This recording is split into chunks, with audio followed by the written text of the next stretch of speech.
بسم اللہ الرحمن الرحیم۔ طیب کلمہ اور خبیث کلمہ۔ مسلمان بھائیوں، پچھلے خطبے میں طیب کلمے کے بارے میں نے آپ سے کچھ کہا تھا۔ آج پھر اسی کلمے کی کچھ اور تشریح میں آپ کے سامنے بیان کروں گا، اس لیے کہ یہ کلمہ ہی اسلام کی بنیاد ہے۔ اسی کے ذریعے سے آدمی اسلام میں داخل ہوتا ہے، اور کوئی شخص حقیقت میں مسلمان بن ہی نہیں سکتا جب تک کہ وہ کلمے کو پوری طرح سمجھ نہ لے اور اپنی زندگی کو اس کے مطابق نہ بنا لے۔ اللہ تعالیٰ نے اپنی کتاب قرآن پاک میں اس کلمے کی تصریف اس طرح فرمائی۔ طیب کلمے کی مثال ایسی ہے جیسے کوئی اچھی قسم کا پیڑ ہو جس کی جڑیں زمین میں خوب جمی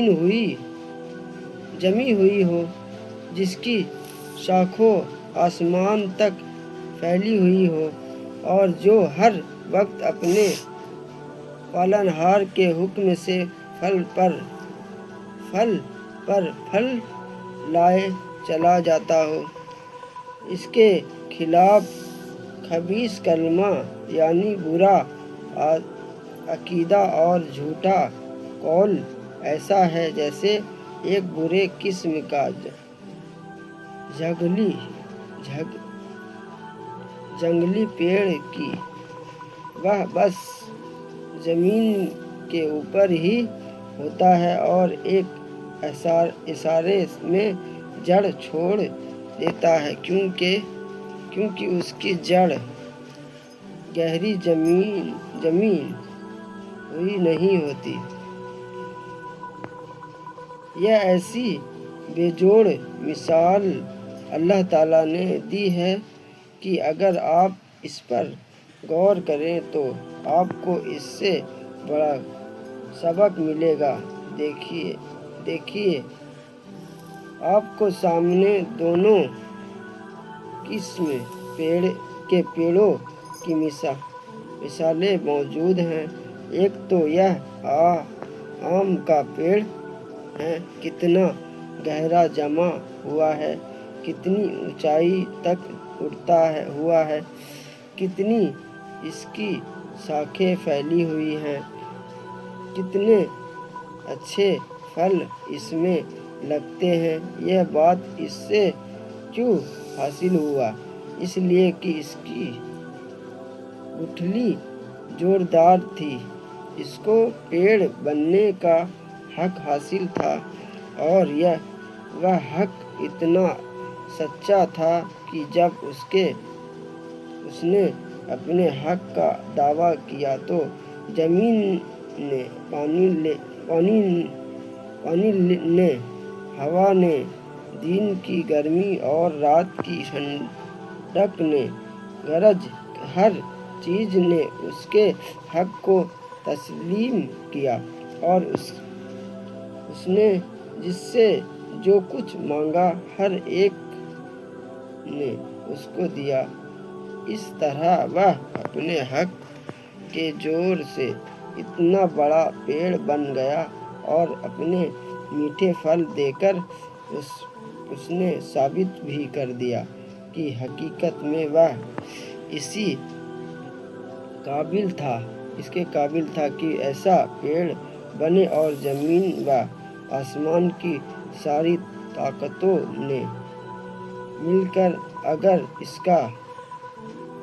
کا ساتھ دیا تو کچھ غلط نہیں کیا، بلکہ انہیں ایسا کرنا ہی چاہیے تھا، اس لیے کہ پیڑوں کو خوراک دینے اور بڑھانے اور پکانے کی جو طاقت زمین، پانی، ہوا اور دوسری چیزوں کے پاس ہے، وہ اسی کام کے لیے تو ہے کہ اچھی ذات والے پیڑوں کے کام آئے۔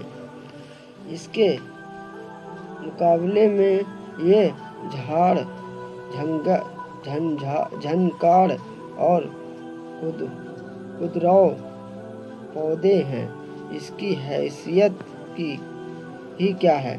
ذرا سی جڑ کی ایک بچہ اکھاڑ لے، نرم اور بولے پودے اتنے کی ہوا کے ایک جھونکے سے مرجھا جائے۔ ہاتھ لگاؤ تو کاٹے، آپ کی خبر لے چکھے تو منہ کا مزہ خراب کر دے۔ روز خدا جانے کتنے پیدا ہوتے ہیں اور کتنے ہی اکھاڑے جاتے ہیں۔ ان کا یہ حال کیوں ہے؟ اس لیے کہ ان کے پاس حق کا وہ زور نہیں جو عام کے پاس ہے۔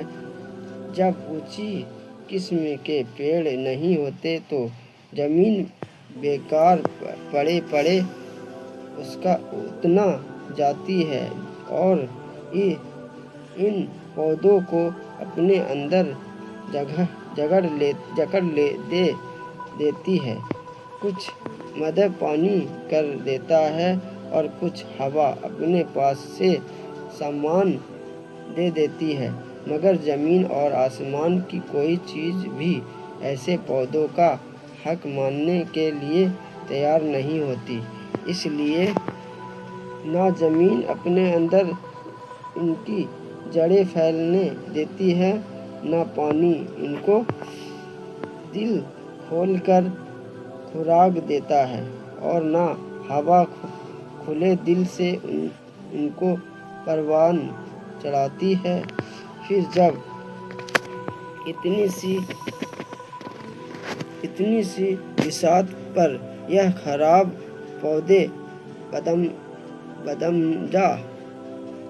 بدمزہ، کانٹے دار اور زہریلے بن کر اٹھتے ہیں تو یہ بات ثابت ہو جاتی ہے کہ زمین اور آسمان کی طاقتیں ایسے پودے اگانے کے لیے نہیں تھیں۔ ان کو اتنی زندگی بھی ملی تو بہت ملی۔ ان دونوں مثالوں کو سامنے رکھیے اور پھر طیب کلمے اور خبیث کلمے کے فرق پر غور کیجیے۔ جزاک اللہ خیر۔